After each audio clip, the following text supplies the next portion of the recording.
कि जब भी कभी फोर्स लगाएं और मोशन हो तभी वर्क डन होगा, नहीं तो वर्क नहीं होगा, नहीं तो वर्क होगा ही नहीं। ठीक। तो अब इस चीज को ध्यान में रखते हुए जो वर्क डन है, वर्क डन का एक फॉर्मूला भी होता है, वो देखिएगा।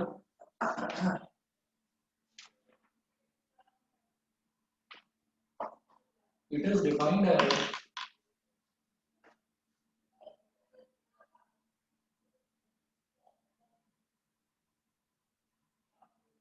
it is defined as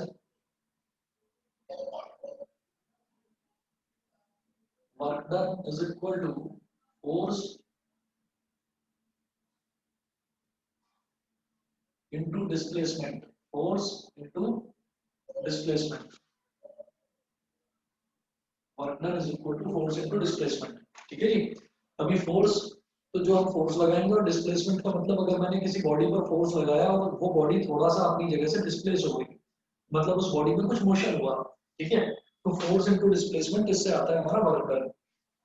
अब इसमें क्या देखेंगे कि जैसे मैं जानता हूँ कि वर्क डन को हमने बोल दिया डब्ल्यू, फोर्स हो गया एफ, और डिस्प्लेसमेंट हो गया एफ, एफ डिस्प्लेसमेंट हो गया एस, फोर्स इनटू डिस्प्लेसमेंट। तो यूनिट ऑफ फोर्स में जैसे फोर्स है, तो फोर्स की यूनिट आप देखिए, फोर्स की यूनिट होती है बेटा न्यूटन, और जैसे डिस्प्लेसमेंट है तो डिस्प्लेसमेंट की यूनिट होती है मीटर। ठीक है।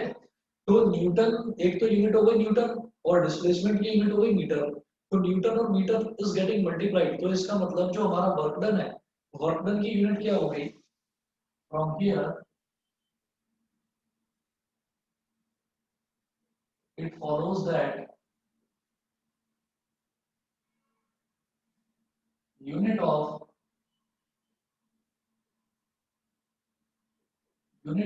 Work done is Newton meter, which is commonly known as JULE, Joule, which is commonly known as Joule। तो न्यूटन मीटर कैसे हुई यूनिट, क्योंकि मुझे मालूम है कि देखिए वर्क डन का फॉर्मूला होता है फोर्स इनटू डिस्प्लेसमेंट। अब जो फोर्स है वो फोर्स की यूनिट तो हो गई न्यूटन, और जो डिस्प्लेसमेंट है उसकी यूनिट हो गई मीटर। ठीक है ना। तो जब दोनों ये न्यूटन और मीटर वाले दोनों टर्म्स जब मल्टीप्लाई हुए, तो ये हो गया हमारा न्यूटन मीटर। न्यूटन मीटर को ही कॉमनली हम लोग क्या बोलते हैं, जूल बोलते हैं। तो इसका मतलब जब मुझे फोर्स निकालनी है, सॉरी जब मुझे वर्क डन निकालना है, तो मुझे एक तो फोर्स चाहिए और एक मुझे डिस्प्लेसमेंट चाहिए। फोर्स की जो यूनिट है वो न्यूटन में होनी चाहिए, और जो डिस्प्लेसमेंट है उसकी यूनिट आपको किलोमीटर, सेंटीमीटर, मिलीमीटर किसी की भी दे रखी हो, लेकिन आप उसको मीटर में कन्वर्ट करेंगे। ठीक है। तो डिस्प्लेसमेंट की यूनिट होनी चाहिए मीटर में, और फोर्स की यूनिट होनी चाहिए न्यूटन में। तो न्यूटन और मीटर जब ये दोनों मल्टीप्लाई होंगे तो बन जाएगा न्यूटन मीटर, और न्यूटन मीटर को ही हम बोलते हैं जूल। ठीक है। तो जूल को लिखने के लिए हम कैपिटल जे लिख देते हैं। ठीक है। जैसे न्यूटन है तो न्यूटन को कैसे लिखते हैं, कैपिटल एन लिखते हैं, ऐसे ही इसको लिखते हैं कैपिटल जे, कैपिटल जे मतलब जूल। तो अब हम ये कहते हैं, इसमें एक एग्जांपल देखिएगा।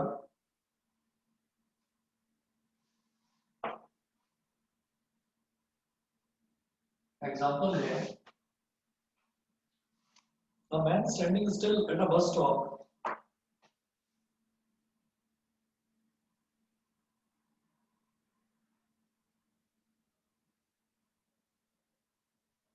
a man standing still at a bus stop, a man standing still at a bus stop with heavy suitcase in his hand.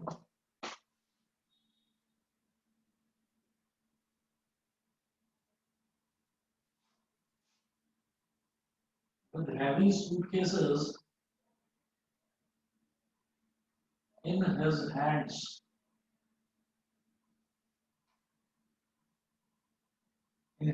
may get tired soon.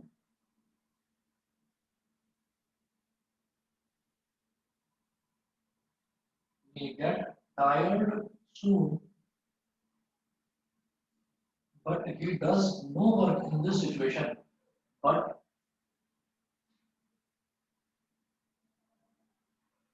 he does no work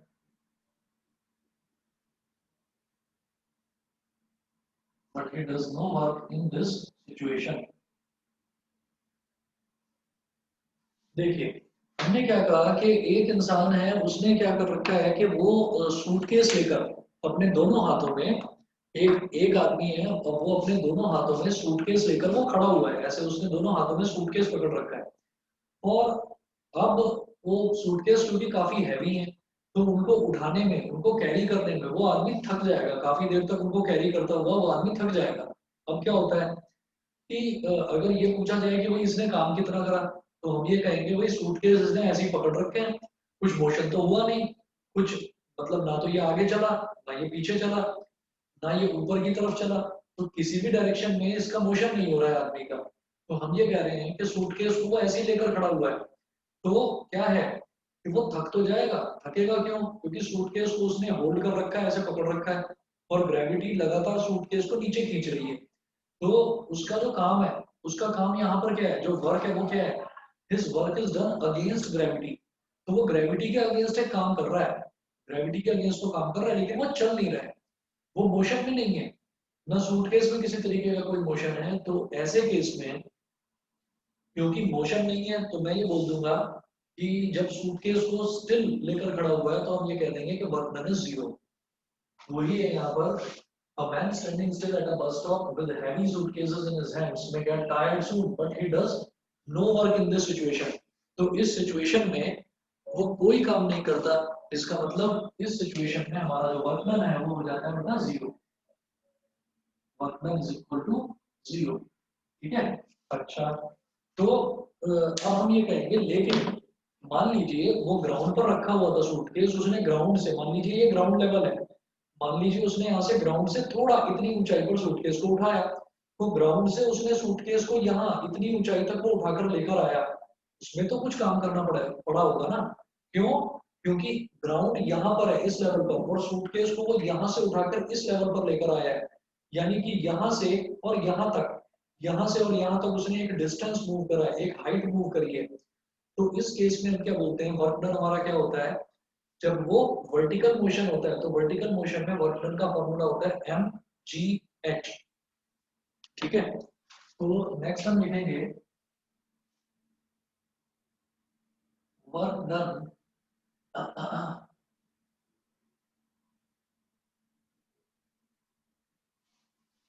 work done against gravity,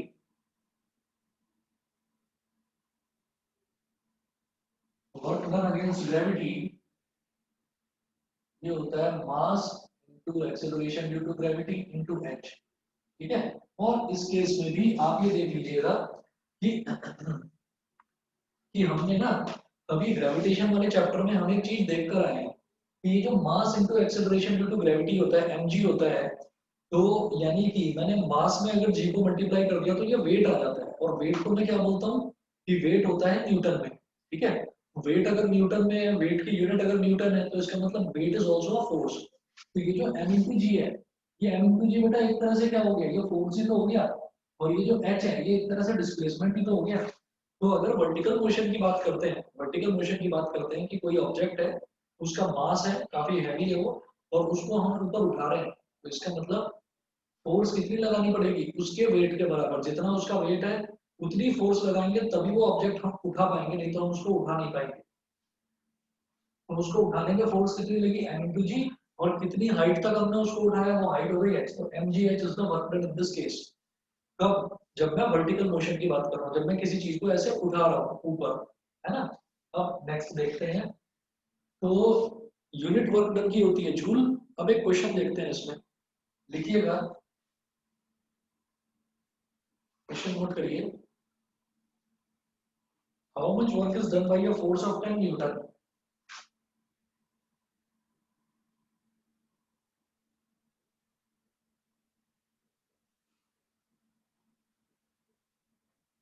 how much work is done by a force,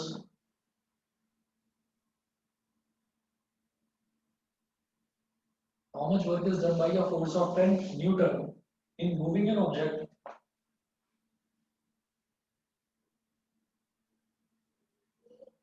in moving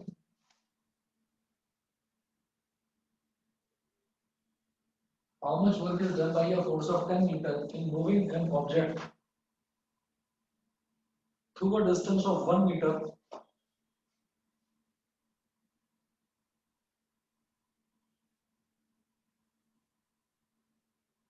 through a distance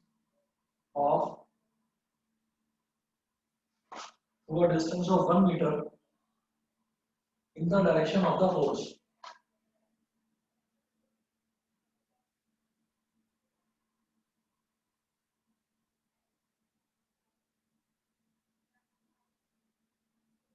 In the direction of the force. अब देखिएगा इसमें हमें क्या करना है. How much work is done by a force of 10 Newton, यानी कि force मुझे दे रखी है कितनी 10 Newton. F is equal to 10 Newton in moving an object through a distance of 1 meter. तो कितना डिस्प्लेसमेंट है 1 मीटर है ना, 1 मीटर उसका डिस्प्लेसमेंट हो रहा है. तो फोर्स है मेरे पास, डिस्प्लेसमेंट है, तो वर्क डन कितना हो जाएगा F इंटू एस, यानी कि 10 मल्टीप्लाइड बाई 1. देखिए मीटर में ही है, ये न्यूटन में. न्यूटन मीटर को हम क्या बोलते हैं जूल. तो वर्क डन हो गया 10 जूल. बताइए सभी बच्चों को क्लियर है? क्लियर है सभी को? शिवांश क्लियर है? शिवांश क्लियर है? दिव्यांशी? यस सर क्लियर है. Yes sir. ठीक है, अगला क्वेश्चन देखते हैं. Calculate the work done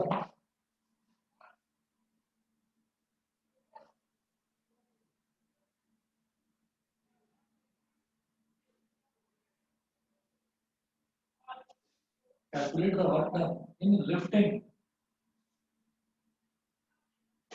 Calculate the work done in lifting 200 kilogram of water. In lifting 200 kilogram of water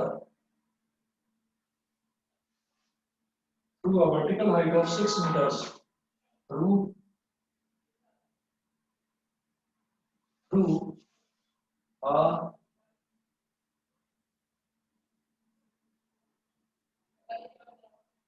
a vertical height of 6 meters. Assume, उन्होंने बोला है assume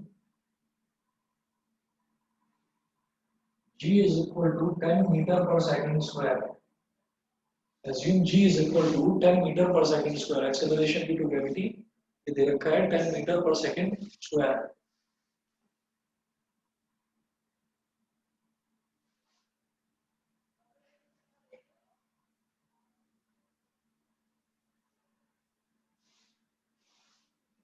चलिए जी, अब देखते हैं इसमें. Calculate the work done in lifting 200 kilogram of water. तो इसका मतलब मैं किसी ऑब्जेक्ट को उठा रहा हूँ, लिफ्ट कर रहा हूँ. तो लिफ्टिंग के केस में आप ये देखिएगा मास कितना दे रखा है 200 किलोग्राम. ठीक है, acceleration gravity due to gravity कितना दे रखा है 10 मीटर पर सेकंड स्क्वायर, और हाइट कितना दे रखा है 6 मीटर. ठीक है, तो इस केस में हम क्या करेंगे,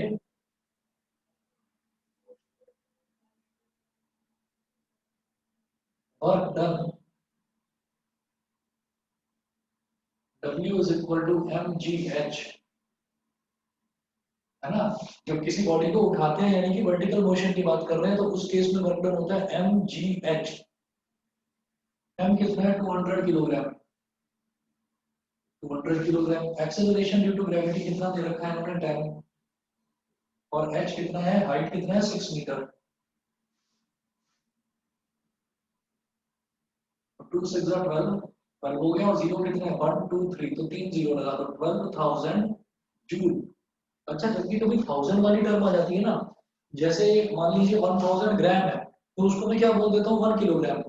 मान लो 2000 ग्राम है, तो उसको मैं क्या बोल देता हूँ 2000 ग्राम को 2 किलोग्राम. इसी तरीके से जब 12,000 जूल है, तो मैं इसको 1000 है ना, मतलब 3 जीरो है, तो 3 जीरो हटाकर मैं इसको किलो जूल बोल सकता हूँ. मैं बोल सकता हूँ 12 किलो जूल. ये बताइए, ये चीज समझ में आती है सभी बच्चों को? योग बताइए, क्लियर है इतना? योग समझ में आ रहा है? Nyasa, Prajakta, yes sir. Inder, clear है? Yes sir. ठीक है जी। अब ये करने के बाद में एक क्वेश्चन और देखिएगा। A car weighing 1000 kilogram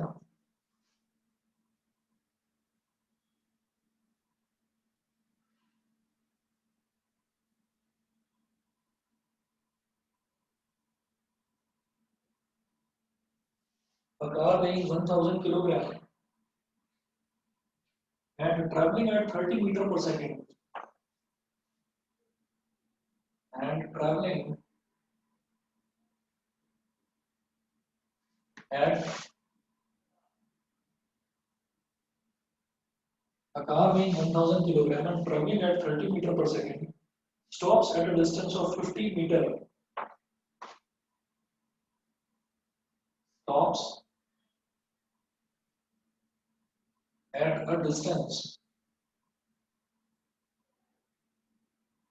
stops at a distance of 50 meter, decelerating uniformly. Decelerating,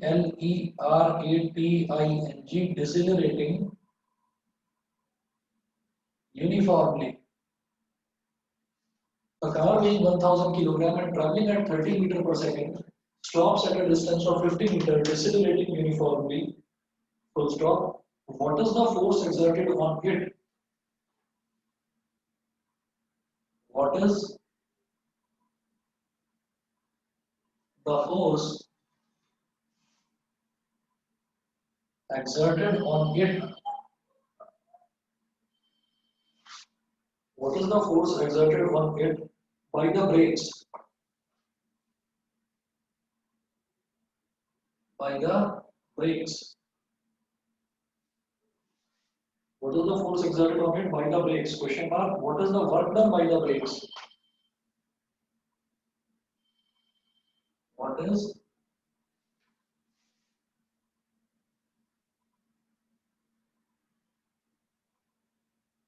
the work done by the brakes? अब देखिएगा क्या है, एक कार है, उस कार का इन्होंने हमको मास दे रखा है, क्योंकि किलोग्राम है ना, किलोग्राम का मतलब मास दे रखा है, वेट तो नहीं कहते इसको। ठीक, तो एक कार का इन्होंने मुझे मास दे रखा है 1000 kilogram and the car is travelling at 30 metre पर सेकंड। तो कार की जो वेलोसिटी है, यानी कि जिस वेलोसिटी से वो ऑलरेडी ट्रेवल कर रही है, तो यानी कि कार की इनिशियल वेलोसिटी मुझे 30 मीटर पर सेकंड गिवन है। The car stops at a distance of 50 metre, decelerating uniformly. Decelerating का मतलब क्या होता है कि एक्सेलरेशन जो है वो नेगेटिव है, नेगेटिव एक्सेलरेशन है, तभी तो फाइनली जाकर वो कार रुक रही है। फाइनली जाकर कार रुक रही है, इसका मतलब क्या है कि उसकी फाइनल वेलोसिटी जीरो है। ठीक, what is the force exerted on it by the brakes? Brakes ने कितनी फोर्स उस पर लगाया, कार पर कितनी फोर्स लगाई ब्रेक ने, जिसकी वजह से वो कार रुक गई। What is the work done by the brakes? अब आपको वर्क डन बताना है, work done by the brakes. तो पहले तो फोर्स निकालना है, फोर्स निकालने के बाद में वर्क डन निकालना है। तो बड़े आराम से आप निकाल सकते हैं। आप सबसे पहले देखिएगा, फोर्स निकालने के लिए आपको किसकी जरूरत होती है? फोर्स का एक ही फॉर्मूला होता है बेटा, मास इनटू एक्सेलरेशन। ठीक है, तो what is the force exerted on it by the brakes? तो ब्रेक कार पर कितना फोर्स लगाएंगे? कार का मास और कार का एक्सेलरेशन। मास इनटू एक्सेलरेशन से ये पता चल जाएगा कि कार कितनी फोर्स से चल रही है। तो जितनी फोर्स से कार चल रही है, उतनी ही फोर्स से ब्रेक काम करेंगे, तब कार रुकेगी। ठीक है, तो अब मैं क्या करूंगा, जो मुझे वैल्यूज दे रखी हैं उन वैल्यूज की हेल्प से सबसे पहले मैं ए यानी कि एक्सेलरेशन की वैल्यू निकालूंगा। ठीक है, तो देखिएगा इसमें मैं इस तरफ कर रहा हूँ, और बेटा नोट करके चलना सारा का सारा जो मैं आपको करवा रहा हूँ।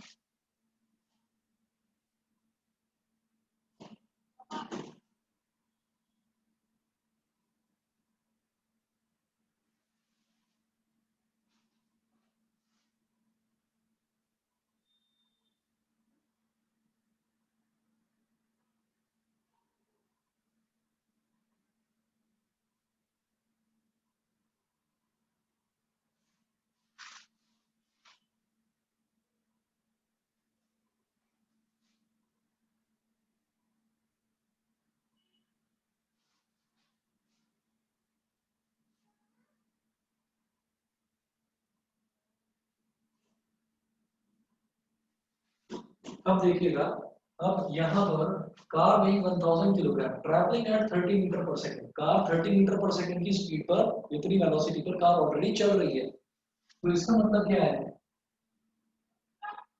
कि कार की वेलोसिटी, इनिशियल वेलोसिटी मुझे दे रखी है 30 मीटर पर सेकंड, फाइनली कार रुक जाती है तो उसकी फाइनल वेलोसिटी कितनी हो गई 0 मीटर पर सेकंड। कितनी देर में रुकती है, कितना डिस्टेंस ट्रेवल करने के बाद, 50 मीटर ट्रेवल करने के बाद, यानी कि s इज इक्वल टू कितना दे रखा है 50 मीटर, कि वो 50 मीटर ट्रेवल करने के बाद में रुक जाती है। ठीक है, डिसेलरेटिंग यूनिफॉर्मली, डिसेलरेशन हो या रिटार्डेशन हो एक ही बात है, वो एक्सेलरेशन की बात कर रहे हैं। एक्सेलरेशन जब नेगेटिव होता है तो उसको या तो डिसेलरेशन बोल देते हैं या रिटार्डेशन बोल देते हैं। तो अब मेरे को एक्सेलरेशन निकालना है, तो v u a और s कौन सी इक्वेशन यूज करूंगा बताएंगे? Equation of motion, Divyanshi Yes, sir. कौन सी इक्वेशन ऑफ मोशन यूज करूं यहाँ पर जिसमें v u a और s आता हो? Sir, T. Third. Third equation, बिल्कुल सही।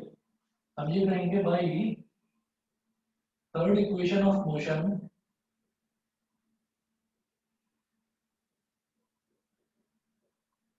by third equation of motion, v square is equal to u square plus 2as। v कितना है 0, तो 0 का square is equal to u कितना 30, 30 का square plus 2 into a into 50, ये हो गया। 0 is equal to 900 plus 100a, तो बेटा ये मेरे पास आ जाएगा 100a is equal to minus 900, दो जीरो से दो जीरो कैंसिल आउट हो गए, तो एक्सेलरेशन कितना आ गया -9 मीटर पर सेकंड स्क्वायर। नेगेटिव क्यों आया है, क्योंकि जो कार है वो फाइनली रुक रही है। ठीक है, तो अब हम ये कहेंगे कि now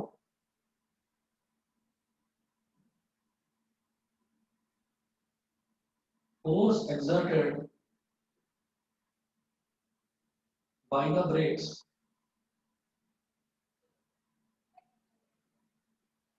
to stop a moving car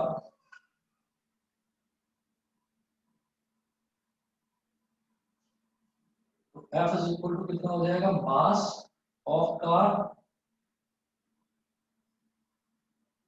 into acceleration of car, mass of car into acceleration of car, ये फोर्स हो जाएगा। तो मास ऑफ कार कितना दे रखा है देखिएगा 1000 किलोग्राम। ठीक है, तो ये फोर्स हो गया बेटा 1000 मल्टीप्लाइड बाई एक्सेलरेशन मैंने कितना निकाला अभी अभी -9, ये हो गया F is equal to -9000 newton, और नेगेटिव साइन के साथ ही लिखना, कोई प्रॉब्लम नहीं है इसमें, -9000 न्यूटन। अब आप इसमें बोलेंगे एक लाइन ये मेंशन कर देंगे कि negative sign indicates that brakes work in a direction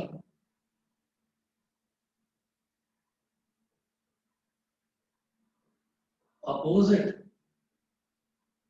to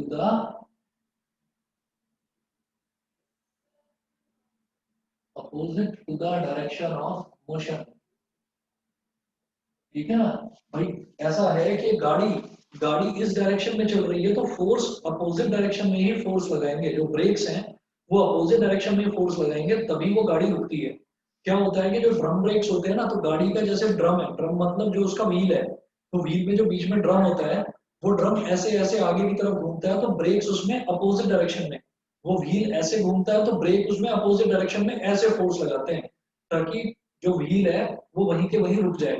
ठीक है, तो जो नेगेटिव का मतलब है, नेगेटिव का मतलब ये है कि गाड़ी का मोशन तो इस डायरेक्शन में लेकिन फोर्स इस डायरेक्शन में लग रही है उसको रोकने के लिए, तो इसलिए ये हमारे पास हो गया -9000 न्यूटन, और negative sign indicates that the brakes work in a direction opposite to the direction of motion. ये करने के बाद में इन्होंने पूछा है what is the work done by the brakes. जब फोर्स लगा रहे हैं ब्रेक्स तो इसका मतलब कुछ ना कुछ वर्क डन भी होगा। तो हम कहेंगे yes, work done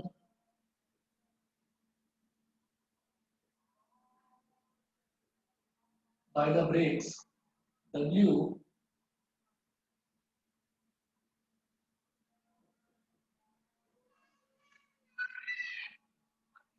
W is equal to force into displacement। अब जो फोर्स है वो फोर्स नेगेटिव है, तो नेगेटिव जो साइन लगा हुआ है वो सिर्फ ये इंडिकेट कर रहा है कि फोर्स आपकी दूसरे डायरेक्शन में लग रही है। मोशन तो इस डायरेक्शन में है गाड़ी का, लेकिन जो ब्रेक्स है वो इस डायरेक्शन में फोर्स लगा रहे हैं, तभी वो गाड़ी फाइनली रुक पा रही है। ठीक है, तो हमने ये कहा कि फोर्स की नेगेटिव साइन तो सिर्फ उसकी डायरेक्शन बताता है, फोर्स की मैग्नीट्यूड यानी कि फोर्स की वैल्यू 9000 है, तो 9000 लिखिए यहाँ पर, है ना। और डिस्प्लेसमेंट कितनी देर में गाड़ी आकर रुकती है, गाड़ी रुकती है 50 मीटर चलने पर, तो 50 मीटर कितना हो गया डिस्प्लेसमेंट उसका, तो 5 9 जा 45, 45 के आगे 1 2 3 4 4 जीरोस लगा दीजिए। अब इसमें से ये 3 जीरो अगर मैं हटा दूं, ये हो गया 4,50,000 जूल। अगर ये लास्ट के 3 जीरो मैं हटा दूं तो ये मेरे पास हो जाएगा 450 किलो जूल। बताइए जी सभी बच्चों को क्लियर है? Yes, sir. So, ठीक है जी। अच्छा, बड़ा इंपॉर्टेंट कॉन्सेप्ट बताऊंगा, बस 1 मिनट रुकिएगा, 1 मिनट वेट करिए, मैं पानी पी रहा हूँ जरा।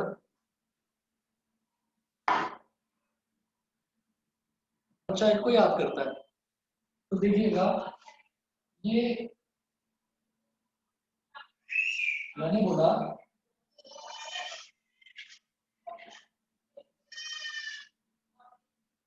कि इधर हो गया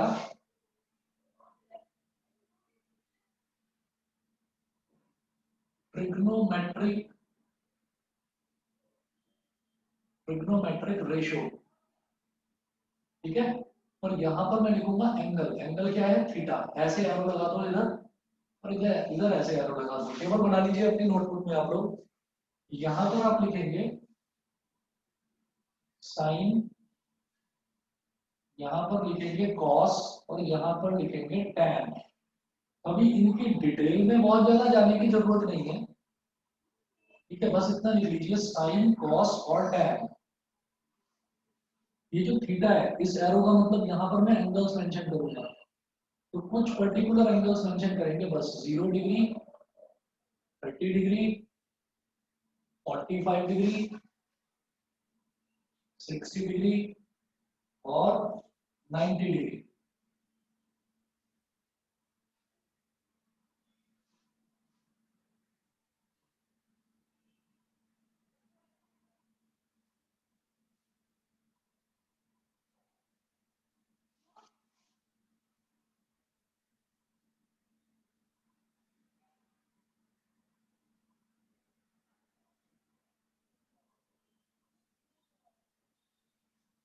साइन 0 डिग्री की वैल्यू होती है, जैसे ये साइन है और ये 0 डिग्री, तो साइन 0 डिग्री की वैल्यू होती है 0, याद रखनी है ये वैल्यूज आपको। ठीक है, साइन 30 डिग्री की वैल्यू होती है 1/2, साइन 45 डिग्री की वैल्यू होती है 1/√2,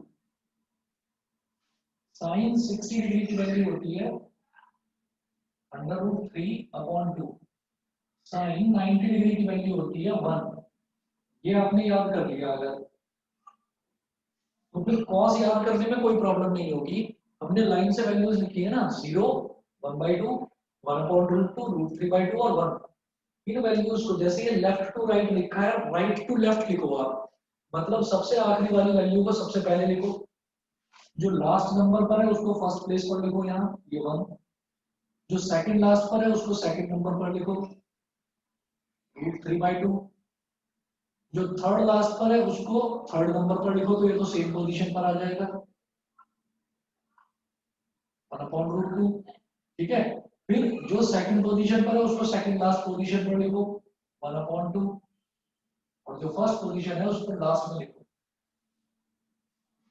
तो ये आपने याद रखा, एंगल यही याद रखने हैं आपको हमेशा, 0 डिग्री, 30 डिग्री, 45 डिग्री, 60 डिग्री और 90 डिग्री, ये एंगल्स याद रखने हैं। और इनकी वैल्यू 0, 1/2, 1/√2, √3/2, 1, ये याद रखना है। कॉस के लिए क्या करते हैं, कॉस के लिए यही वैल्यूज उल्टी लिख देते हैं हम, 1√3/2 1/√2 1/2 0, मतलब उल्टे सीक्वेंस में। बताइए इतना तो समझ में आ गया? Yes, sir. ठीक है। और इसके बाद आप क्या करेंगे, साइन, ये जैसे tan की वैल्यू निकालेंगे तो tan क्या होता है, sine upon cos, sine upon cos. तो देखो 0/1 क्या हो जाएगा, 0, 0/1 हो जाएगा 0, 1/2 अपॉन √3/2 ये कितना हो जाएगा, 1/2 अपॉन √3/2। ठीक है, ये कितना हो जाएगा बेटा, जब ऊपर भी न्यूमरेटर में भी एक रैशनल फंक्शन होता है, डिनोमिनेटर में भी रैशनल फंक्शन होता है, तो न्यूमरेटर वाले का भी डिनोमिनेटर और डिनोमिनेटर वाले का डिनोमिनेटर ये कट जाते हैं अगर सेम होते हैं। अब ऊपर मेरे पास बचा 1, नीचे बचा √3, तो ये आ जाएगा 1/√3। यहाँ देखो साइन की वैल्यू क्या है, 1/√2, यहाँ पर भी 1/√2, तो 1/√2 अपॉन 1/√2 क्या हो गया, 1, √3/2 अपॉन 1/2, तो दोनों का डिनोमिनेटर सेम है, डिनोमिनेटर से डिनोमिनेटर कट जाएगा, √3/1 बचेगा, तो ये वैल्यू हो गई √3, और ये होगा 1/0। 1/0 डिफाइन नहीं होता, नॉट डिफाइंड, इनफाइनाइट जिसको बोल देते हैं। तो 1/0 के लिए ये बना देते हैं, जैसे 8 होता है ना 8, जैसे 8 को आपने हॉरिजॉन्टली लिटा दिया हो इस तरीके से, ठीक है, इस वैल्यू को बोलते हैं नॉट डिफाइंड।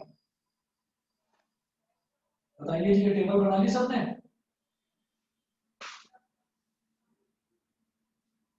सबने टेबल बना ली है? सर यहाँ पे इनफाइनाइट क्यों आया? क्योंकि 1/0 है, 1/0 क्या होता है, 1/0 कभी डिफाइंड ही नहीं होता। आपने आई थिंक 6th में 7th में या 8th में ये पढ़ा होगा कि रैशनल नंबर, बताइए रैशनल नंबर क्या होते हैं।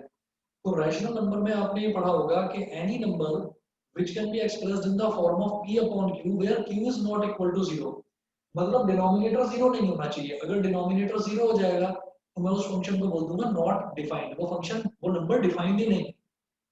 समझ गए? Yes, sir.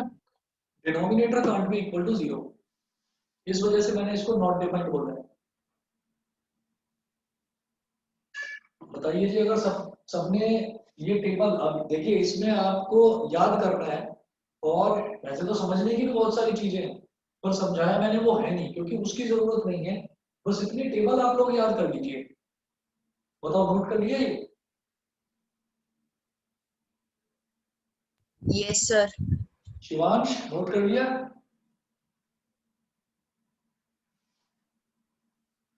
शिवांश, नोट कर लिया?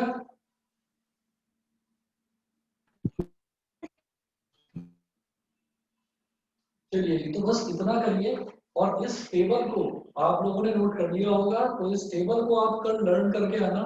मैं आपसे कल पूछूंगा, ये जो टेबल है इसमें मैं अलग अलग एंगल्स की वैल्यू पूछूंगा। मैं जैसे पूछूंगा कि cos 30 की वैल्यू बताओ, तो आप बताओगे cos 30 डिग्री √3/2 होता है, तो मैं आपसे ये वैल्यूज पूछूंगा। ठीक है, ये आप सब बच्चे कल लर्न करिएगा, और फिर इसके बाद यहीं पर आपके 9th क्लास के लेवल के ही कुछ क्वेश्चंस ऐसे करवाऊंगा जो बाकी बच्चों को नहीं आते होंगे, लेकिन आप समझ जाएंगे। ठीक है, तो इसको कल करवाते हैं आगे कंटिन्यू। ठीक है जी, Okay, sir. चलिए, Okay, sir. Okay okay.